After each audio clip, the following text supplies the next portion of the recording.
अस्सलाम वालेकुम नाज़रीन, ये मिली वॉइस का डेली बुलेटिन आलमी शब रोज़ है। मैं अब्दुल वहाब। आलम इस्लाम से अहम ख़बरों से कबल पेश है चंद सुर्खियाँ।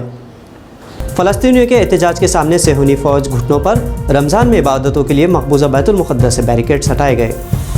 भारत में कोरोना केसेस के हालत को आलमी इदारा सेहत के सरबराह ने बताया इंतहाई दिलखराश। कोरोना से अमवात के दौर में हथियारों का पनपता कारोबार। आलमी तौर पर हथियारों की फ़रोख्त में हुआ हज़ारों अरब का इजाफा। आर्मेनियाई नस्ल कुशी से ताबीर करने पर बाइडन पर भड़के एर्दोगान, कहा अमरीका अपनी शक्ल आईने में देख ले। और बास्केटबॉल मुकाबलों में हिजाब पहनकर रेफरी खिदमत अंजाम देने वाली सारा जमाल बनी पहली बाहिजाब खातून।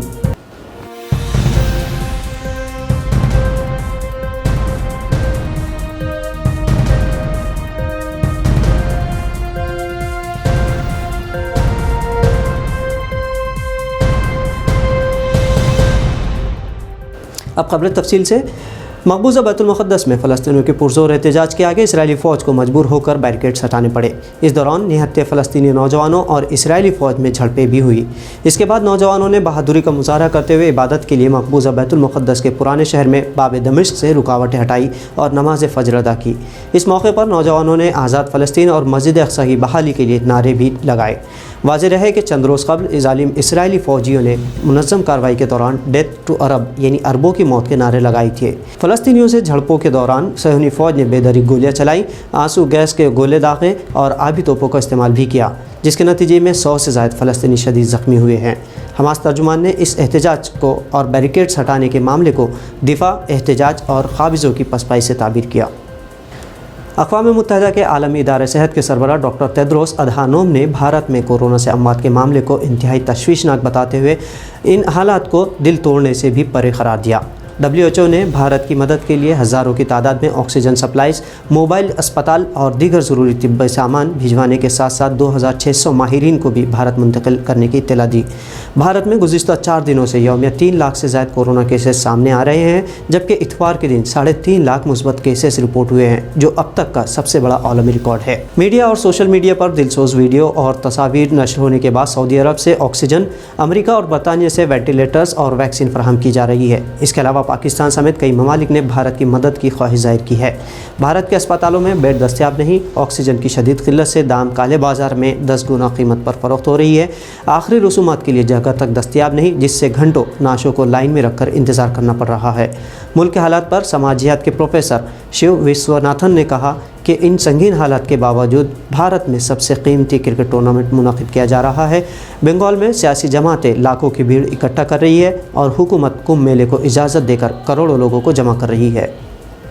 अमरीकी सदर जो बाइडन ने बदनाम ज़माना अमरीकी जेल गुंतनामो को बंद करने का ऐलान किया था, जहां अब सिर्फ 40 कैदी ही है। इससे कबल ओबामा ने 200 से ज़्यादा अफराद को दीगर ममालिक मुंतकिल किया था। हाल ही में एक फ़लस्तीनी कैदी की समाअत अमरीकी सुप्रीम कोर्ट में शुरू करने का ऐलान किया गया है, जिसे 11 सितंबर के हमलों के बाद गिरफ्तार किया गया था। अबू ज़ुबैदा नामी फ़लस्तीनी शख्स को मार्च 2002 में पाकिस्तान से गिरफ्तार करके CIA के हवाले किया गया था। अबू ज़ुबैदा पर इल्ज़ाम है कि वो उसामा बिन लादेन का साथी था। हालांकि मुलजिम के वकील ने CIA की क़ैद में अबू ज़ुबैदा पर इंतहाई तशद्दुद का इल्ज़ाम आयद किया है। बाइडन इंतज़ामिया ने जेल बंद करने के ओबामा के फ़ैसले पर गौर करने का ऐलान करते हुए कार्रवाई शुरू कर दी है। नाज़रीन, गुज़िश्ता बरस दुनिया भर में कोरोना वायरस के आलमी वबा के बावजूद दिफाई शोबे के अखराजात में 2.6% मज़ीद इजाफा हुआ है। सन 2020 में बैनुल अक़वामी सतह पर फ़ौजी अखराजात की मद में मजमूई तौर पर तकरीबन $2 ट्रिलियन खर्च किए गए। स्वीडन के दारुल हुकूमत स्टॉकहोम में क़ायम अमन पर तहक़ीक़ करने वाले बैनुल अक़वामी इदारे सिप्री की जानिब से बताया गया कि 2020 में पूरी दुनिया में दिफा के नाम पर फ़ौजी बजट और हथियारों पर कुल $1981 अरब खर्च किए गए। इस मौजू पर सिप्री की 26 अप्रैल को जारी करदा एक रिपोर्ट में कहा गया कि बैनुल अक़वामी मालियाती फ़ंड यानी IMF के एहदाद शुमार के मुताबिक पिछले साल कोरोना वायरस के वबा के बास आलमी इक़्तिसादी पैदावार में 4.4% की कमी हुई, लेकिन हथियारों की खरीद व फ़रोख्त में इजाफा हुआ है। सिप्री की इस रिपोर्ट के मुताबिक पिछले साल दुनिया भर में फ़ौजी मकासद के लिए जितनी भी रकूम खर्च की गई, उनमें से 62% माली वसाइल से 5 ममालिक ने खर्च किए, जिसमें अमरीका, चीन, भारत और रूस और बरतानिया शामिल है, जबकि ब्राज़ील, चिले, रूस और साउथ कोरिया जैसे ममालिक ने अपने मिलिट्री बजट में कमी करते हुए इसे कोरोना वायरस से लड़ने शोबे सेहत में इस्तेमाल किया। सोमाली अपोजिशन जंगजुओं ने यहाँ की दारुल हुकूमत मोगादिशु के मुख्तलिफ हिस्सों पर कब्ज़ा करने का सिलसिला जारी रखा हुआ है। صومالیائی صدر محمد عبداللہ کی میعاد میں حالیہ توسیع کے باعث ملک میں احتجاج رکنے کا نام نہیں لے رہے ہیں۔ امریکہ اور یورپین یونین نے بھی صومالی صدر کے میعاد میں توسیع کو ناجائز ٹھہراتے ہوئے عالمی پابندیاں عائد کرنے کا اعلان کیا ہے۔ حالانکہ فی الحال موغادیشو میں حالات پرسکون ہیں، لیکن انتہائی تناؤ برقرار ہے۔ حکومت نے چپے چپے پر فوج اور پولیس کو تعینات کر رکھا ہے، جس سے مستقبل میں راستوں پر جنگ کا منظر ہو سکتا ہے۔ حالانکہ صومالیائی صدر نے اس سے قبل سال 2020 کے اواخر میں یا سال 2021 میں انتخابات کا اعلان کیا تھا، لیکن صومالیائی صدر کے اچانک اپنی میعاد میں توسیع کرنے کے بعد ملک بھر میں عوام میں غصہ ہے۔ ترک صدر رجب طیب اردوغان پیر کے روز امریکی صدر کے بیان پر بھڑک اٹھے اور کہا کہ امریکہ کو اپنی شکل آئینے میں دیکھنا چاہیے۔ امریکی صدر جو بائیڈن نے 1915 میں آرمینیائی باشندوں کے قتل عام کا ذمہ دار ترکی کو ٹھہرایا، جسے اردوغان نے حقیقت سے انحراف اور جھوٹ پر مبنی قرار دیا۔ اردوغان نے کہا کہ ایک صدی قبل حالات پر امریکی صدر نے ہرزہ رسائی کی، یہ امریکہ کی تاریخی بددیانتی اور خالص جھوٹ ہے۔ امریکہ اگر اسے نسل کشی کہتا ہے تو اسے آئینے میں اپنا داغدار چہرہ دیکھ لینا چاہیے۔ اردوغان نے کہا کہ تاریخی واقعات کو حقائق کی نظر سے دیکھا جانا چاہیے اور ایسے معاملات کو تاریخ دانوں کے سپرد کرنا چاہیے، نہ کہ سیاست دانوں کے۔ امریکی پروپیگنڈا کی تردید کرتے ہوئے اردوغان نے کہا کہ عالمی جنگ اول تک آرمینیائی فوج نے 40 سے زائد فسادات کیے، جس کے ثبوت میں اجتماعی خبریں ہیں، لیکن ایک بھی آرمینیائی اجتماعی خبریں کہیں دیکھنے کو نہیں ملے گی۔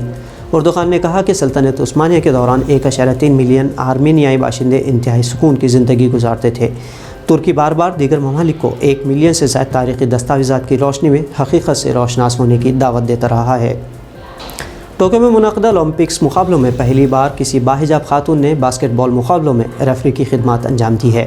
سارہ جمال نامی افریقی عرب باحجاب خاتون ریفری کا نام ہے۔ فرانسیسی خبر رساں ادارے AFP کے مطابق سارہ جمال کے اب تک انہیں حجاب پہننے پر کسی طرح کی کوئی دقت پیش نہیں آئی۔ سال 2017 میں انٹرنیشنل باسکٹ بال فیڈریشن نے ڈریس کوڈ سے متعلق اپنے قوانین تبدیل کرتے ہوئے حجاب پہننے کی اجازت دی تھی۔ مرد کی اجارہ داری والے اس کھیل میں سارہ کو بچپن ہی سے دلچسپی تھی، لیکن اپنا کریئر اس کھیل میں بنانے کے شروع کے دور میں انہیں ذہنی مسائل سے دوچار ہونا پڑا، لیکن اپنے حوصلوں کی بنیاد پر سارہ نے ہمت نہیں ہاری اور حجاب پہن کر اپنی شناخت کو برقرار رکھنے کا ارادہ کیا۔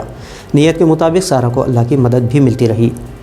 تو ناظرین، آج کے عالمی شب و روز بلیٹن میں اتنا ہی۔ ملی وائس کو فیس بک اور یوٹیوب پر سبسکرائب اور فالو کرنا نہ بھولیں۔ عبدالوہاب کو اجازت دیجیے۔ اللہ حافظ۔